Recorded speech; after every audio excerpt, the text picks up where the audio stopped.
반갑습니다. 구육교회 성도 여러분, 한 주간 잘 지내셨습니까? 또 새로운 한 주 또 만나뵙게 돼서 너무 반갑습니다. 기도하겠습니다.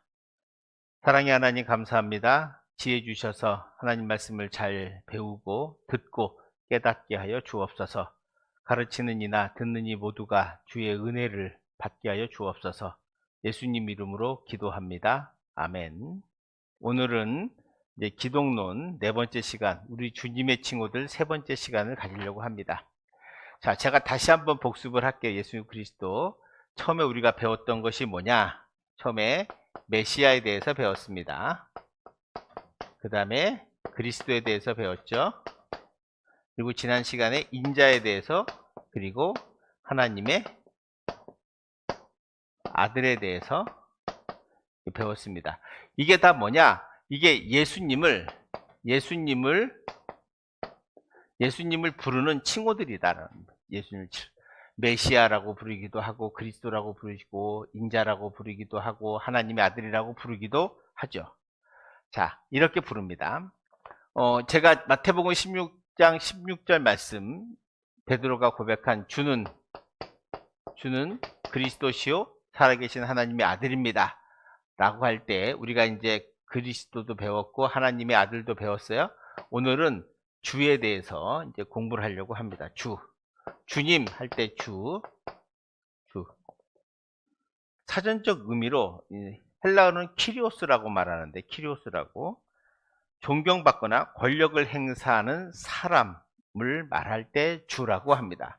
그래서 로마에서는, 로마 시대에서는 왕한테도, 황제한테도 주라고, 키리오스라고 하는 명칭을 붙이기도 합니다.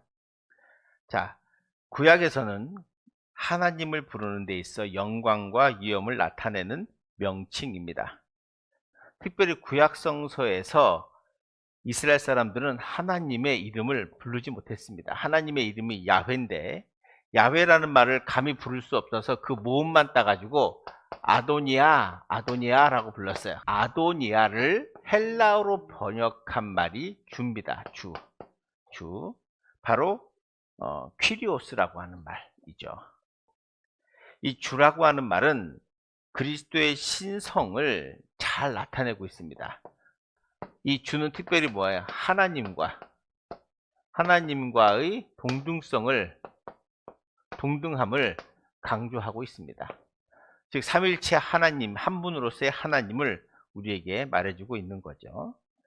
그래서 우리가 주님이라고 할 때 그 주는 예수님이 메시아이고 그리스도이심을 나타낸다라고 하는 것을 꼭 기억하셔야 됩니다.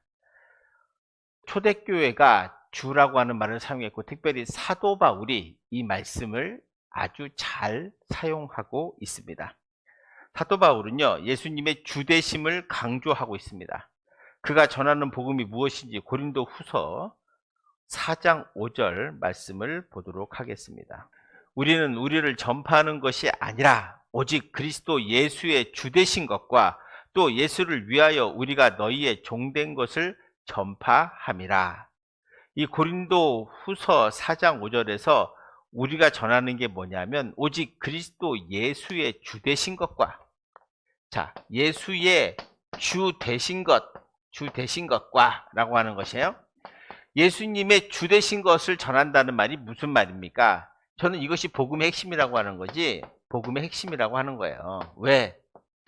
예수님이, 자, 이 예수는 나중에 설명하겠지만 이 실존했던 2000년 전에 나사렛과 예루살렘에서 활동하셨던 바로 그 예수 그리스도라는 분이, 인성을 가진 분이 어떻게 하나님이 되셨나, 주가 되셨는가를 말해준다는 거예요. 그게 복음이고 그게 전도라는 거죠. 여러분, 우리가 전도라는 것이 뭡니까? 전도는 다른 게 아니라 예수님이 어떻게 주가 되셨는가를 설명해 주는 거예요. 예수님이 어떻게 주가 되셨습니까? 하나님께서 보내신 독생자, 그리고 그분이 하나님의 뜻에 따라 십자가에 달려 죽으심으로, 그리고 사흘 후에 부활하심으로 예수님이 그리스도가 되시고 주가 되셨다라고 하는 거예요. 이게 복음이에요. 이게 우리가 전도해야 할 내용이란 말이죠. 우리가 예수 그리스도를 전한다고 할 땐 바로 이것을 전하는 것입니다. 바울 서신 전체를 통해서 가장 빈번하게 사용되는 말이 뭐냐면 우리 주 예수 그리스도라는 말을 많이 합니다. 그의 편지들에서. 우리 주 예수 그리스도라고 하는 이 말은 서신서에서 무려 28번이나 나오는 단어입니다. 그는 예수를 우주적 그리스도로 이해하고 있는 거죠. 이 땅의 그리스도일 뿐만 아니라 우주 만물을 다스리는 하나님의 능력으로 그는 보고 있는 겁니다. 고린도전서 8장 6절 말씀을 한번 보겠습니다. 8장 6절. 자, 제가 봉독할게요. 그러나 우리에게는 한 하나님 곧 아버지가 계시니 만물이 그에게서 났고 우리도 그를 위하여 있고 또한 한 주 예수 그리스도께서 계시니 만물이 그로 말미암고 우리도 그로 말미암았느니라. 아멘. 자, 지금 고린도전서 8장 6절에서 하나님이 계시고요. 그로부터 만물이 생겼다라고 설명하고 있습니다. 그리고 나서 성자 예수님이신 주님으로부터 만물이 나온다라고 말씀하고 있고요. 그래서 예수 그리스도를 우주를 주관하시는 우주적 그리스도로 이해하고 있다는 거예요. 즉 만물을 지배하시고 만물을 다스리는 예수 그리스도라고 하는 거죠. 그분이 바로 주다.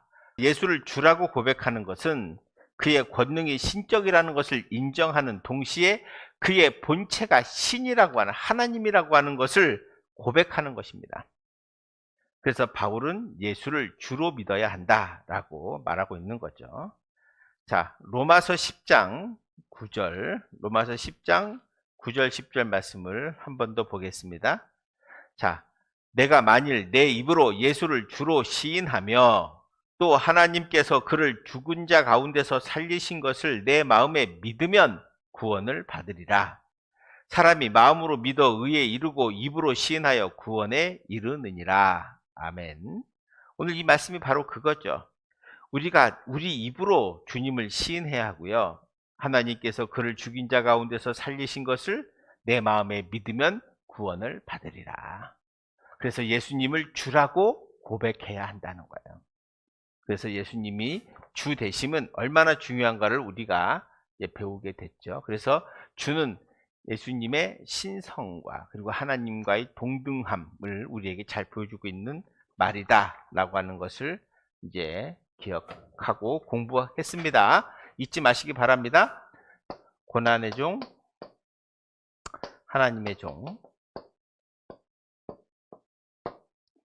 자, 고난의 종, 하나님의 종. 이 말은 이사야 42장 1절에서 4절의 말씀에 나오는 말씀입니다.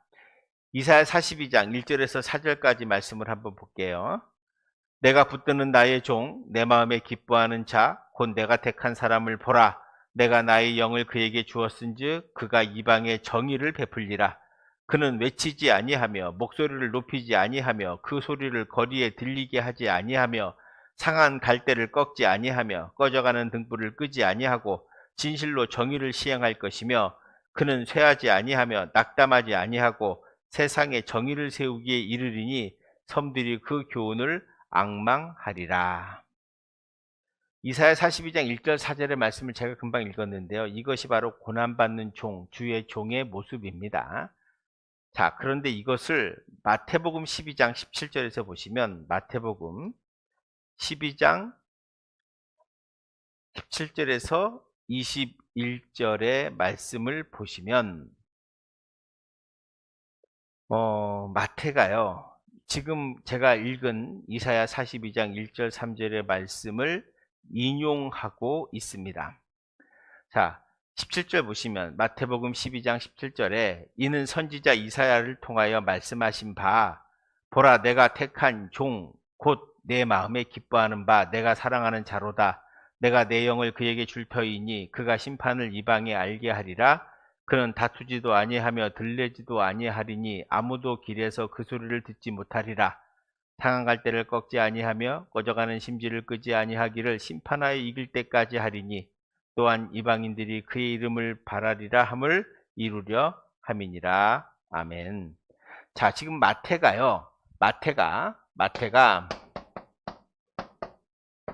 이사야 42장 말씀을 인용하고 있습니다.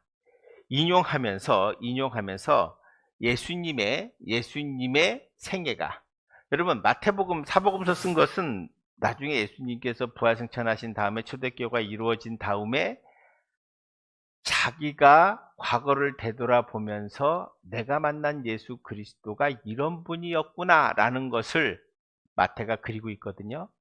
그 가운데 예수님을 무엇이라고 보느냐 하면 고난받는 종으로 보는 거야. 이사야의 42장 말씀에 우리에게 전했던 바로 그 고난받는 종, 하나님의 종이 예수 그리스도이셨구나 라는 것을 고백하고, 그리고 그걸 알려주기 위해서 이렇게 이사야 42장을 지금 옮기고 있는 거죠. 인용하고 있습니다. 예수 그리스도는 고난의 종으로서 세상에서 겸손과 인내의 삶을 살다가 원수들에게 고난당하시고 돌아가심을 믿었다는 거예요. 그렇게 함으로 모든 사람에게 구원과 생명을 주시기 위함이라고 마태는 보고 있는 것입니다. 특별히 이사야 53장 4절 말씀을 한번 보세요. 이사야 53장 4절 말씀. 이 고난받는 종이라고 하는 칭호는 바로 53장 4절, 6절에 보면 잘 나타나 있습니다. 우리가 보통 이 이사야 53장 4절에서 6절의 말씀을 순환주간에 주로 잘 낭독하고 말씀 묵상하는 구절이기도 합니다. 자, 53장 4절부터 6절까지 제가 본문 읽겠습니다. 그는 실로 우리의 질고를 지고 우리의 슬픔을 당하였거늘 우리는 생각하기를 그는 징벌을 받아 하나님께 맞으며 고난을 당한다 하였노라. 그가 찔림은 우리의 허물 때문이요 그가 상함은 우리의 죄악 때문이라. 그가 징계를 받음으로 우리는 평화를 누리고 그가 채찍에 맞음으로 우리는 나음을 받았도다. 우리는 다 양 같아서 그릇 행하여 각기 제 길로 갔거늘 여호와께서는 우리 모두의 죄악을 그에게 담당시키셨도다. 아멘. 성도 여러분, 이 말씀 여러분 많이 들어보셨죠? 잘하는 말씀입니다.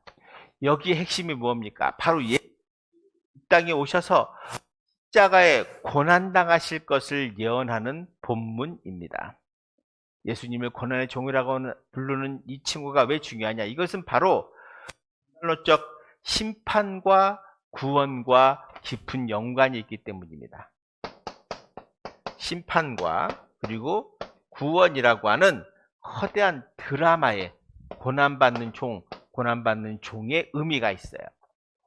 예수님이 이 땅에 오셔서 많은 고난을 당하시고 죽으실 것을 예언하고 있습니다. 마태는 그것을 인용하고 있고요.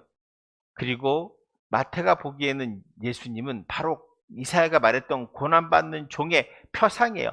여러분 특별히 우리가 하나 기억할 것은 종이라고 하는 표현이에요. 종이 뭡니까? 노예입니다. 노예. 하나님이신 예수 그리스도께서 이 땅에 노예로 종으로 오셨다는 표현. 사실 이 종의 반대말이 뭡니까? 왕이잖아요.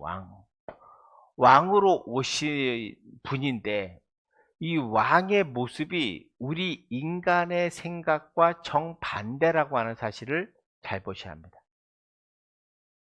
역설적인 거죠. 우리는 메시아가 왕으로 오시길 원했지만 하나님은 메시아를 종의 모습으로 보냈어요. 그것도 어떤 종? 고난받는 종. 우리들의 죄 때문에 하나님과의 올바른 관계를 맺지 못하는 우리들을 긍휼히 여기사 우리를 구원하시기 위해서 당신이 친히 독생자 예수님을 보내셔서 피 흘리시고 그래서 고난당하시고 십자가에 죽으심으로 우리의 죄를 용서해 주셨습니다. 그리고 이제 예수님을 구주로 메시아로 그리스도로 믿고 고백하면 우리가 구원을 받는다. 바로 이것이 복음의 핵심이고 초대교회가 고백했던 예수님의 모습이기도 합니다. 예수님의 칭호가 왜 중요하냐? 베드로가 주는 그리스도시요 살아계신 하나님의 아들입니다라고 했던 이 고백이, 그 고백의 터전 위에 바로 뭐가 세워져요? 교회가 세워져 있다는 거예요. 교회는 예수 그리스도를 빼고 나면, 예수님의 메시아, 인자되심, 하나님의 아들, 주, 고난의 종, 이걸 빼고 나면, 예수님을 빼고 나면 교회는 존립할 수 없습니다. 그래서 교회의 머리는 예수 그리스도이시고요. 우리가 예수님을 구주로 믿는 이유도 바로 여기에 있습니다. 성도 여러분, 기독론을 시작하면서 제일 중요한 것은 예수님의 칭호를 공부했는데, 제가 왜 칭호를 이렇게 공부했는지 여러분 아시겠죠? 바로 우리가 예수님을 누구라고 믿느냐가 제일 중요하다. 그래서 여러분, 우리가 그냥 고백하는 메시아, 그리스도, 주, 인자, 하나님의 아들, 그리고 고난의 종이라고 하는 말을 할 때 그것이 어떤 의미가 있는가를 우리가 쭉 살펴봤어요. 그래서 우리가 예수님을 바로 믿고 바로 고백할 수 있게 되기를, 그래야 여러분의 믿음이 온전히 자랄 수 있게 되리라고 믿습니다. 그런 믿음으로 우리 또 한 주간 힘있게 살았으면 좋겠습니다. 오늘은 공부를 여기까지 하도록 하겠습니다. 수고하셨습니다. 다음 주에 뵙겠습니다. 기도할게요. 은혜로우신 하나님 감사합니다. 예수님의 칭호에 대해서 우리가 배웠습니다. 예수님이 어떤 분인지 잘 고백할 수 있도록 우리 성도들의 마음에 믿음을 주시고 또 고백에 은혜를 더하여 주셔서 예수를 잘 믿고 그리스도로 믿고 온전한 믿음으로 이 땅에서 승리하며 살아갈 수 있도록 인도하여 주시옵소서. 예수님 이름으로 기도합니다. 아멘. 예, 수고하셨습니다.